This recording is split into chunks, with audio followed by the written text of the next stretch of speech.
Man, I just wanted to come to y'all real quick. I'm hoping that you guys are having a phenomenal and blessed day. I wanted to come and talk to you guys about something real quick. You don't have to come out your character every time you have a conversation. You don't have to disrespect people. You don't have to talk over people. You don't have to always prove that you are the savage person by cursing somebody out. Sometimes it's okay just to have the conversation. Sometimes it's okay just to listen to the other person's point of view. You don't always have to agree, but you don't always have to do things to kind of say, well, in order for me to win, let me curse you out. Let me talk over you. Let me disrespect you or whatever case. Because to be honest with you, I don't know nowhere in real life that you are successful that you can do that. So it's always interesting to me when I see those things happening, and then it's like, you have one person thinking, I'm winning this argument, I'm winning this conversation, I'm winning this debate, and at the end of the day, it's like, man, I think that's the problem that we have between men and women, women and women, and men and community and community. It's like we always have to try to one up somebody else. We always have to prove that we're savages. We always have to prove that we're so emotionally unstable we can't sit down and have a realistic conversation. And really, that's what it's about. A realistic conversation without the jokes, without the name calling, without the disrespect, but a realistic conversation. But I see a lot of people, it is very difficult for them to have a simplistic conversation. It is very difficult for them to say, hey, these are the facts. Like, it's a lot of opinionated conversation. It's a lot of unfair and impartial conversations, but it's not based on the facts. And here's the fact. The fact of the matter is, you have people that go to jail, okay, they go to prison, and they are stone cold murderers, and they get out of jail and they won't bust a grape. And this is my thought process. It's not that they don't have the savage in them. It's that they choose not to promote the savage. They choose to promote a better outlook, a more positive outlook. And my thought process is, you don't have to come out your character. You don't have to prove to people, this is who you are. So once you start screaming, I need to start screaming. Once you start cursing, I need to start cursing. Once you start over talking, I need to start over talking. Sometimes it's best to just let people be. Hey, if that's what you think, cool, go with God. If that's what you think, hey, cool, it is what it is. What you think don't stop my check. What you think don't stop my blessings. What you think don't affect my family. What you think don't affect my character and who I am. That's why I tell people, know your worth. A lot of people ask, so what you bring to the table and what's this and this? And the point is, it's like, you are what you bring to the table. Right? You're sophisticated, intelligent, courageous, loyal, consistent self. That's what you bring to the table. We're not just talking monetary value. We're talking about someone who is emotionally fit, financially fit, spiritually fit, mentally fit, socially fit. The thing about it is, it's a lot of overly emotional people that is not willing to have a conversation. And I noticed that when you're not willing to have the conversation, that you tend to throw distractions in the conversation.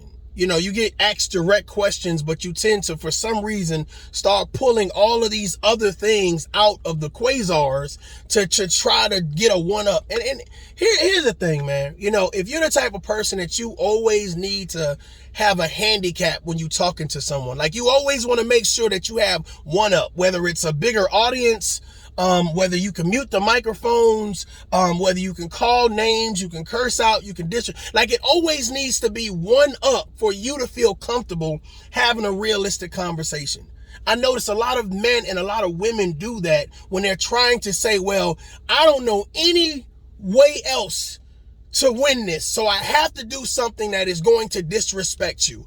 I don't know any other way to do this, so I'm going to call you names to try to bring you out your character. Ladies and gentlemen, don't lose yourself having a conversation with someone who already has it in their mind that you need to have a handicap, that they need to do the most heinous things to you and say the most heinous things to you because they don't want to have a realistic conversation. Have a conversation with people who want to have the conversation with you.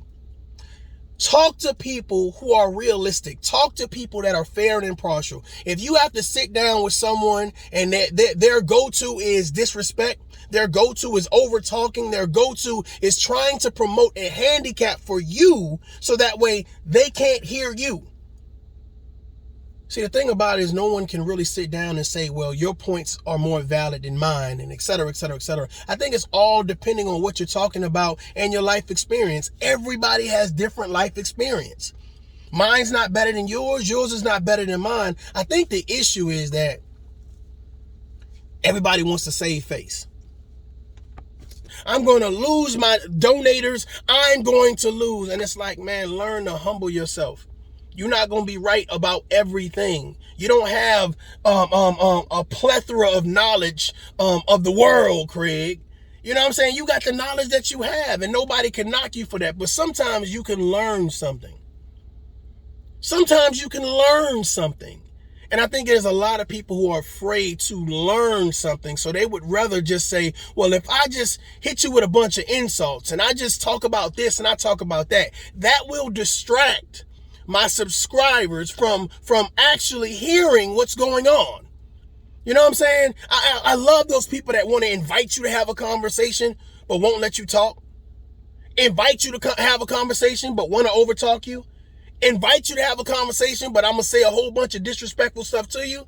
So now instead of having a reasonable conversation, now it's about throwing insults and slander and a whole bunch of nonsense. The only way that we could get better as men and women if we promote better. You don't have to come out your character every time you have a conversation. Everything ain't for the screaming. Everything ain't for the yelling. Everything ain't for the disrespect. The way you carry yourself online should be the same way you carry yourself offline. And I'm going to tell you the truth, ladies and gentlemen. It is not a lot of people. There's not a lot of people running around disrespecting people. It's just not.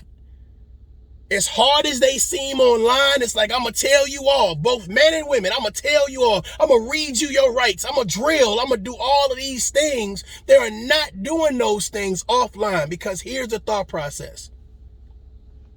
They wouldn't last. They wouldn't last. People wouldn't tolerate it. And that's from the suburbs to the projects. They wouldn't tolerate it.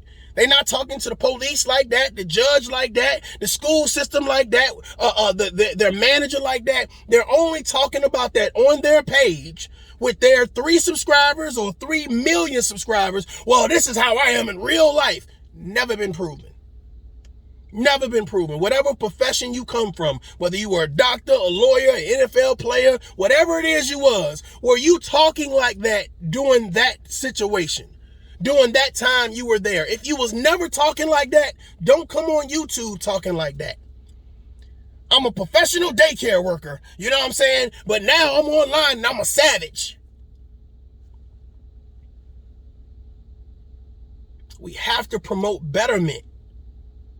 We have to promote understanding. We have to promote logical thinking with critical thinking. We have to promote some type of reasonable conversation. And it's like, if you only want to have problems with people, then find the people that only want to have problems. If you only want to have problems with people, then find the people that only want to have problems. If you only want to have problems with people, then find the people that only want to have problems. If you only want to disrespect people, find the people that just want to be disrespectful. If you only want to overtalk and curse people out, find the people that only want to overtalk and curse people out. Stop saying, I'm ready to have a real conversation. I'm ready to have a tough conversation. And every time you're faced with a conversation that is difficult, you resort back to saying, well, let me just call names and that'll distract everybody. Let me just disrespect and that'll distract everybody. Let me just have these make-believe problems, right? And that'll distract everybody. Let me promote this slander and that'll distract. There's so many distractions, we never get to the real conversation. We point out everything except the real conversation. Us as a black community, we face a lot of problems. And for some reason, when we start talking, we never say the problem is us. We blame everybody except us. And if YouTube is a dead giveaway about some of the problems that we have in the black community, well, there are people sitting back eating popcorn and drinking and laughing every day. Laughing every day. We have damaged people who've been through so many trials and tribulations. Instead of them getting off of YouTube and healing and going to get some type of professional help, they are on YouTube promoting the most slanderous stuff. The most slanderous stuff. And instead of us being real brothers and sisters and caring for real, we sit back and we laugh at their pain. We laugh at their pain.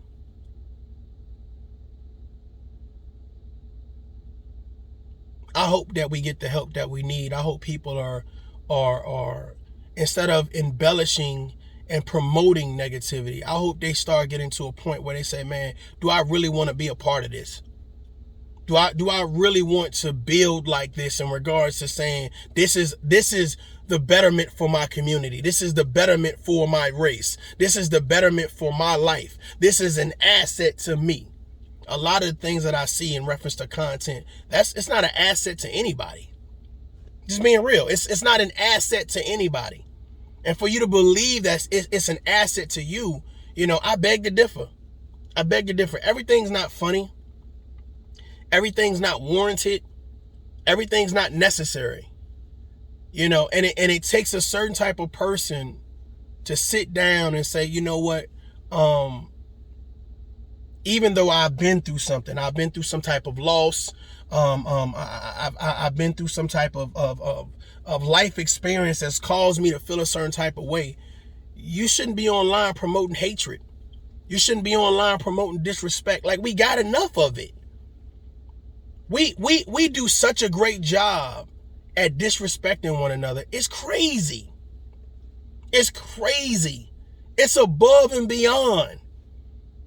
And some people say, well, ain't no white man can do, we can't do worse than what they did during slavery. And my thought process is the slavery mindset. I'm going to bring you down. I'm going to tell on you. I'm going to whip you into submission. I'm going to disrespect you into submission. At some point in time, we have to build together. At some point in time, we have to love each other enough to make a difference, to make a change. And until we get there, we're always going to have this back and forth and this chaotic conversation, this mixture of nonsense, this mixture of negativity. And there's so many people happy to see the chaos, happy to see the drama, happy to see the name calling, happy to see the disrespect. And it's like, man, that's what you wake up every morning and you do. Every evening you do. Every night and you do. And my thought process, man, are you miserable? Are you miserable? Because nobody happy would do those things. Nobody happy would allow those things to happen in their circle.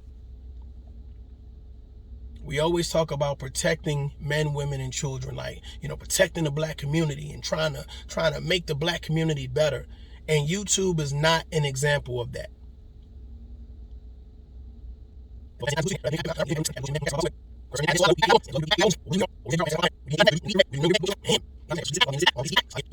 To see the chaos, happy to see the drama, happy to see the name calling, happy to see the disrespect. And it's like, man, that's what you wake up every morning and you do. Every evening you do. Every night and you do. And my thought process, man, are you miserable? Are you miserable? Because nobody happy would do those things. Nobody happy would allow those things to happen in their circle. We always talk about protecting men, women, and children, like, protecting the black community and trying to make the black community better. And YouTube is not an example of that.